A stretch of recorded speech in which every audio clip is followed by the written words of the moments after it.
خوشی تو بہت زیادہ ہوئی ہے چونکہ آج پاکستان کا اتنا اہم میچ تھا اور وہ جیت گئے ہیں۔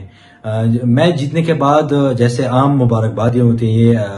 جو ورلڈ کپ کا جو میچ ہوتا ہے یہ کچھ اس سے الگ ہوتی ہے، کیونکہ سارے محلے والے دوست جتنے بھی احباب ہوتے ہیں سارے وہ مبارکبادیں دینا شروع کر دے، جیسے مطلب خوشی کا بہت زیادہ وہ خوشی کا سماں ہوتا ہے اور ہم بہت زیادہ انجوائے کر رہے ہیں، کیونکہ یہ جو جیت ہے یہ صرف ہماری نہیں ہے، یہ ساری قوم کی جیت ہے، پاکستان کی جیت ہے اور یہ ہمارے جو سبز ہلالی پرچم ہے اس کی جیت ہے۔ انشاءاللہ ہماری تو یہی دعا ہے کہ حارث انشاءاللہ سیمی فائنل میں بھی پرفارم کرے، ٹیم کے لیے پرفارم کرے، پاکستان کے لیے پرفارم کرے، تاکہ ہماری ٹیم جو ہے وہ فائنل میں پہنچ سکے اور پھر فائنل میں ہماری جو سب سے زیادہ دعائیں ہوگی وہ فائنل میں ہوگی، سب سے زیادہ ایفرٹ جو ہوگی وہ فائنل میں ہوگی، تاکہ ہم یہ فائنل جیت سکیں اور پاکستان سبز ہلالی پرچم اور پوری قوم کو جو ہے وہ ورلڈ کپ کا تحفہ پاکستان ٹیم کی جانب سے